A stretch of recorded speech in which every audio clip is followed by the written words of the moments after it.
šedivěl už od 12 let. A tohle je můj kamarád Martin Manko, kterému je by the way jen 9 let.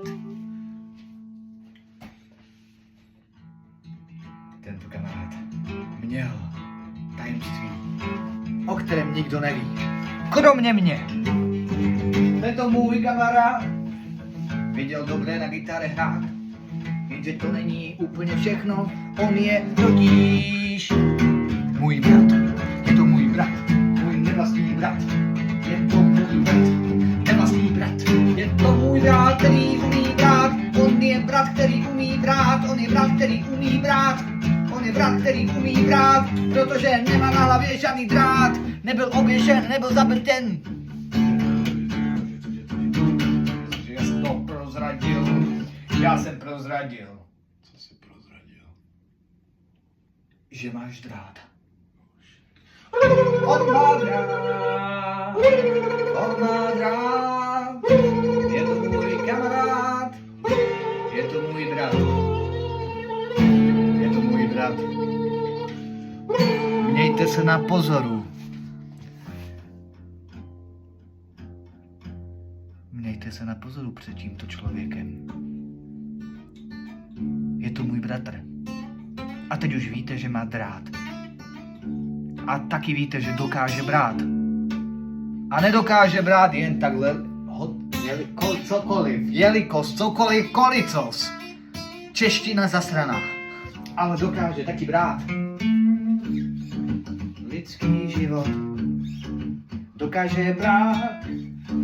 Lidský život.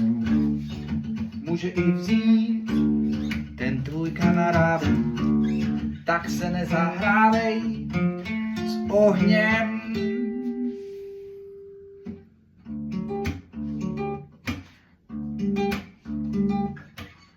Někdy má těžký den. Jako třeba dnes. Jako třeba dnes.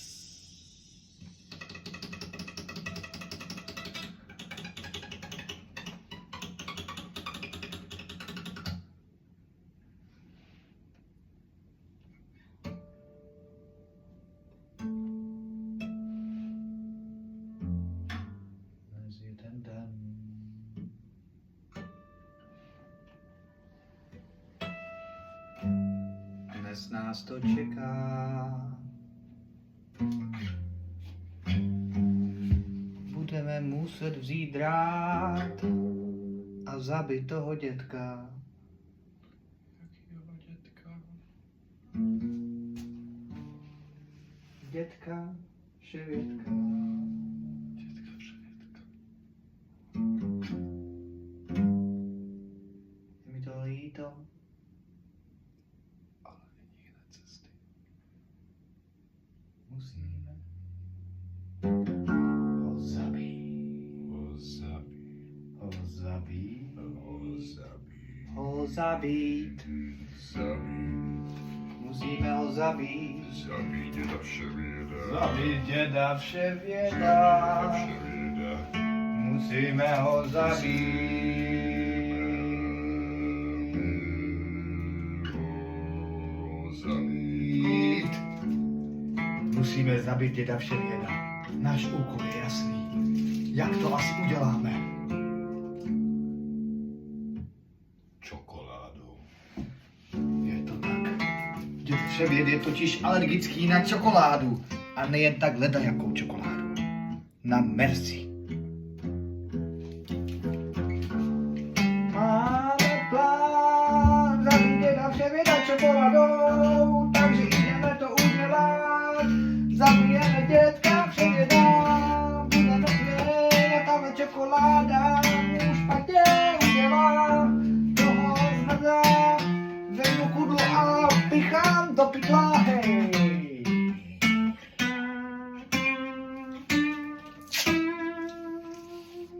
Tady se nebude srát.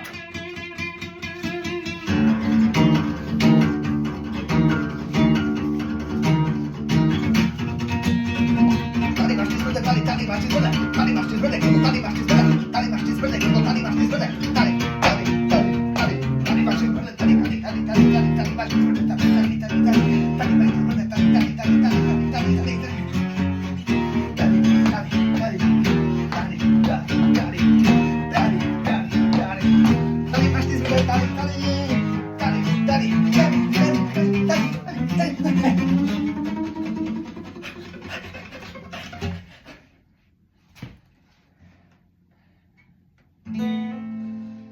Ne! Ne! Vždyť to je můj děda, kurva! Jak to, že jsme to nepoznali? Já jsem to poznal, ale musel jsem hrát dál. Cože? Ty jsi kvůli improvizaci obětoval našeho dědu? Pozor na ten kabát. Máš pravdu. Radši se postarej o dědu. Dědo, Myslím, že by si rád lehl do teplé rakve. dědo. Promiň mi. Chci se ti omluvit, dědo. Já jsem nevěděl, že jsi to ty, i když mohlo mi to dojít, když ty jsi takovej ten typ, co ví úplně všechno. Vůbec mi to nedošlo.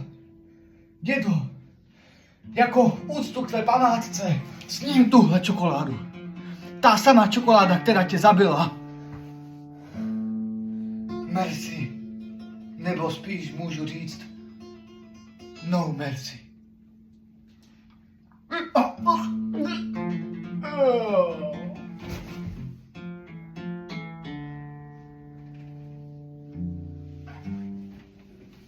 A tak vážení přátelé,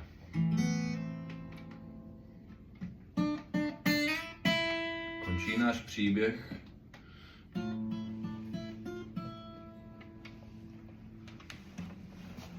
Už mám na hlavě tohle.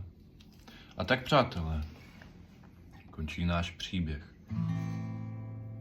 Příběh o oběti, o lásce, o smrti i o životě. Zde končí náš příběh.